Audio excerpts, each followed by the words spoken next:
Okay, so when we want to use mirror or symmetry, and I'm just going to hide my current things by pressing H, H, H, H, and I'm going to turn on my grid so that we can see a little grid over, no, this one. Cool. I'm going to pop just getting used to Maya navigation again, just a cube for it now. And I'm going to show you how we can use symmetry with our modeling. You can delete and re-symmetry many times using mirror, which I'll show you after this. But what we can do is, if I'm in vertex mode or any mode that is a component, we can turn on symmetry, and it's just up here next to all of our render options. We can go object X, and it's going to mirror across in the X axis. So now if I move this, it's going to move it on the other side too. Yeah, fun. What we can do if your symmetry somehow gets messed up at some point by you maybe going off symmetry and then making a change and then turning symmetry back on, you can see it's not grabbing those anymore. We can get around that by always having a kind of middle division when you're doing your first model. So if I undo back to the box, we can create a middle division here. So if we get a edge loop in here, for example, insert edge loop, we'll pop it here in the, I have to zoom in, don't I? Oh, it's because I'm in mirror mode.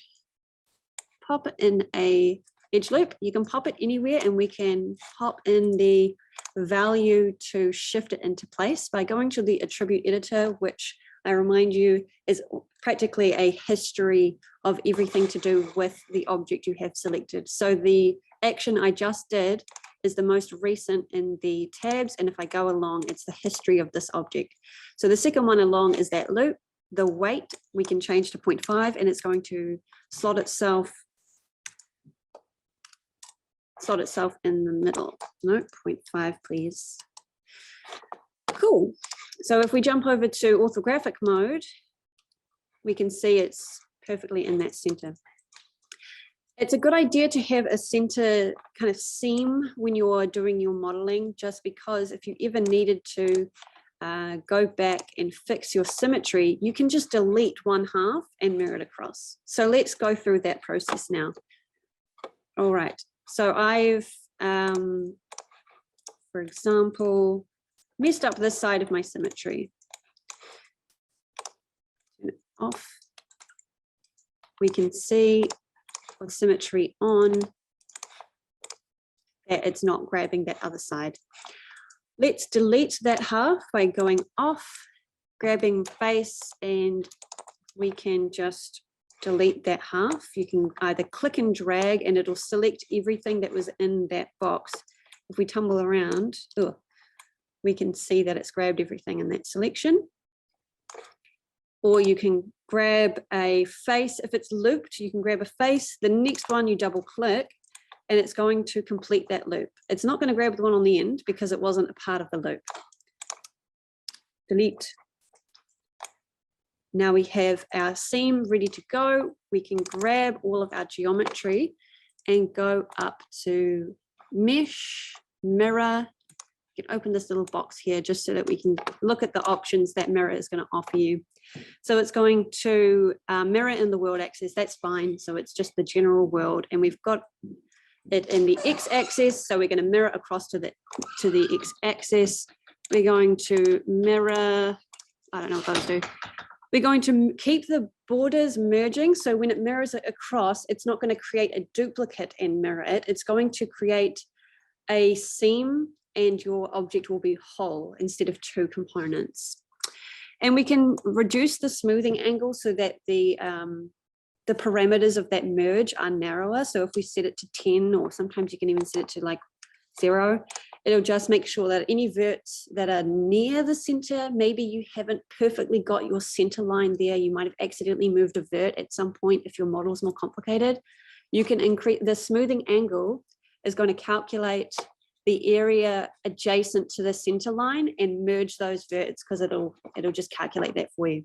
So we can just go mirror, and it's created it for us. If we go to face mode and double click, you can see it's grabbed that whole object. If they were two separate things, it would only grab one side. Wunderbar. And that is how you fix your geometry. Well done. Okay. I'm just going to... All right, so you know how to mirror your geometry across again. If you've got something more complicated, the rules will be the same, as long as you can make sure that all of your middle verts are in the center, you're going to be okay. So what could happen if you have a more complex piece of geometry? I'm just going to delete these and say, in theory, we've got some complicated geometry happening.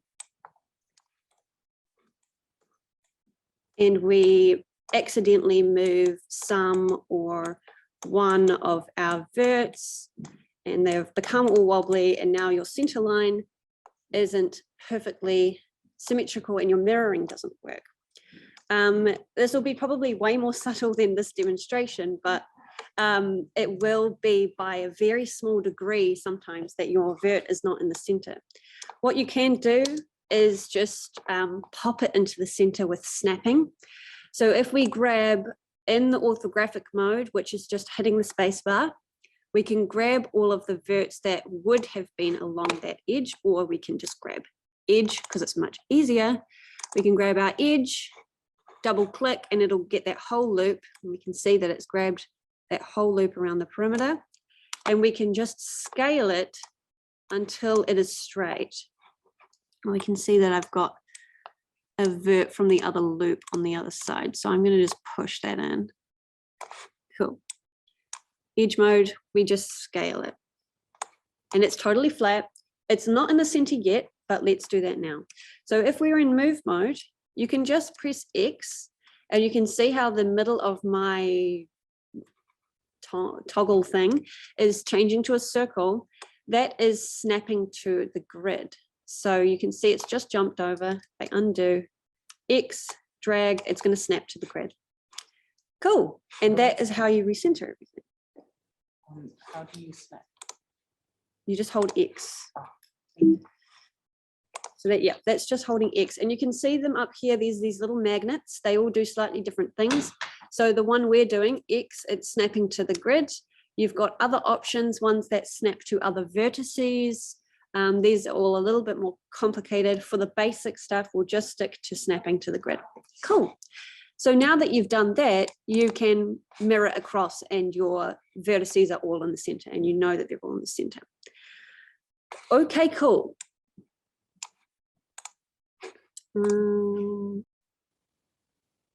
Okay, so the next step of maybe slightly more intermediate modeling I want to show you is using soft selection. If you are modeling something that is organic or has a slight bend to it, or it's got a lot of verts, like this has got a lot of verts, but you want to kind of treat it almost like a clay and squash and stretch some components, but you don't want to move all these verts at once, you can use soft selection. So to use soft selection, you just hit B, and it's in its smallest form now, so you can't really see it. But if I zoom in, you can see there's these slight changes to my borders. For you, it might be that your whole model has just turned yellow. What we can do is hold B, middle mouse click and drag, and you see this ring that is your parameter, and you can see that soft selection focus is changing and it's strengthening as we widen. We're taking in the yellow is obviously where it's affected the most, and as it peters off, that's where it's not affected at all. Cool, so have a little play with doing some soft selection for a few minutes. You can see if I move a vert over here, it's grabbing my geometry, kind of like how we do in ZBrush, right? Where you've just got lots there. So play around with soft selection, play around with scaling it up and down. And again, that's just pressing B and middle mouse dragging out. Cool, cool beans. So to smooth an object, obviously we jump between 1 and 3, but that is temporary. It's a representation of what would happen if you did smooth it. So if we are in either mode, 1 or 3, we can smooth it permanently by holding Shift, right clicking and going to this option smooth. And it's going to create those new polygons for us. So if we're in 1, we can see that difference now. We can do that multiple times. Oh, this is the slider that would have popped up just now, actually. So because I did it once, Liv, you get that little division slider and you can slide it up and down. So I'll just repeat that quickly. Yeah. Undo, undo. So we've got an unsmoothed object. We can Shift, right click and hold, smooth, second one down, and then we get that slider and we can slide it up. This is the action that you would do right at the end. You don't want to do this too early because it's just making more verts for you to have to deal with. Cool. Duplicate special. Okay, so let's do some fun things. So you might have a shape like a, I don't know, what would you say the shape is? A rounded cube? Oh yeah, it's a marshmallow. If you're rotating something and you want it to exactly be 90 degrees in your channel box, you can put that value in. All right, so let's create some little baby mushrooms coming off our main mushroom. So if we duplicate, which is Command, no, not that. Control D. Okay, look, we're on Macs, we make mistakes. We're all human. We're going to rotate that one in the channel box, change that value to 90 so it's perfectly in line. I'm going to rotate round. I'm actually just going to delete some of these faces that I don't want. And I'm just going to, oh, we've got some symmetry on. Turn that off. Delete, delete. And now I've got a little cap. I'm just going to scale my cap down. Whoa, and it was Control D. Control D. We're gonna make a little cap and move it into place. Again, I'm just going to demo all of this and then I'll do repeats. All right. No worries. Cool. So what we want to do is duplicate this little nubs all the way around in a circle with even spacing. You might want to do this for, you know, for example, we had that barrel before. I made one of these and duplicated it around so that it created that barrel shape. And I only had to make one of the segments. So in order to do that, whoops, not that, you need to move your anchor point to 0. If it's out here, our duplication will happen based on where our center, our pivot is. So if I duplicated this in a circle from here, it's going to go really weird and do it out here. So we need this to be in the center of whatever it is that we are trying to duplicate it across. It makes your life so much easier if you just do all of this in the 0, or at least in line with the x-axis. Cool. Now let's actually do it. Cool, I am recording. The navigation, jumping from Mac to PC, is an absolute headache.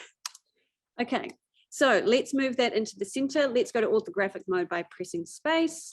I'm just going to zoom out a bit in my top view and jump into top view. This is going to be a bit hard to see that it's in the center because our objects are solid. I'm just going to change my view to 4 to be in wireframe. And that way I can see that center line easier. And we're going to do that same thing we did before by pressing X, and we're going, nope, not that.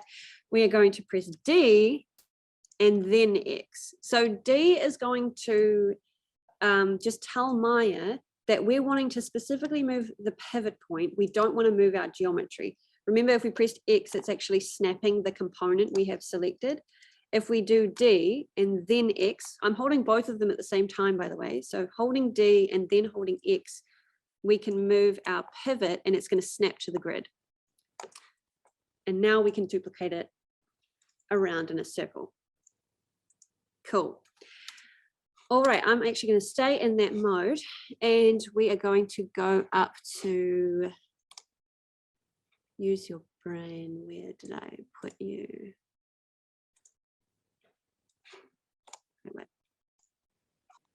Found it. Okay, so in edit, we can go down to this duplicate special box. So the box, again, is on the right-hand side of your menu, drop-down menu. So I'm just going to explain to you these different settings that are in here. Hey, fourth years, can you just keep it down for a second? That's all good, thanks. And we're going to just talk about these here. So for duplicating around, you can either use instancing or you can use copying. Instancing is where you create these duplicates, but your main one that you used at the beginning is the hero. So any changes that you make to that original geometry will be duplicated across your instances. If you use copy, it's literally just going to make new pieces of geometry that are separate from each other. But yeah, does that make sense? The instance and the copy. It'll make sense if you give it a go, but for now, I'm just going to do instance. I'll just do instance so I can show you. Cool. And we're going to have this option to group it under, and that means in the outliner it's going to group it under a new group. So I want to do that so it's all nested together. And translate. So this is where we get all of our maths use out of primary school or high school, where we actually have to use some calculations. So depending on how many duplicates you want to create, you need to divide 360 by that amount. So if you want to make 4, one on each side, you need to divide 360 by 4 and add that value into rotate, specifically the middle rotate, which I think is Y, or maybe it's X. I can't remember because it's not labeled. So if I wanted to duplicate 4, I need a calculator. What's 360 divided by 4? Claire, help me. I did calculus in high school. I'm embarrassed. I did not. Sorry. Thank you. Wow, it should have been really obvious. Look, we are artists, not mathematicians. 90. So if I do 90, it's going to tell it the it's going to tell Maya the spacing that I want, but I need to now adjust my number of copies. So I want to make 4, so change your number of copies to 4, which you can slide down. You can assign unique name to children nodes if you want to. That's going to, because it's going to make a new list of all of this geometry in your outliner. If you assign a unique name, it's going to just number them. So you can do that if you want to. And you just press duplicate special, and now you have them all the way around. If we look to the outliner, we can see them have all been nestled under that group. Now, because I instanced them, if I grab a vertex on any of these, you can see it's going to have the same effect on its counterparts. Whee! Very cool, very handy. Again, if you do copy, you won't have this ability afterwards. So you'll have to delete all of those copies and redo it if you want them instanced. Fun. Okay,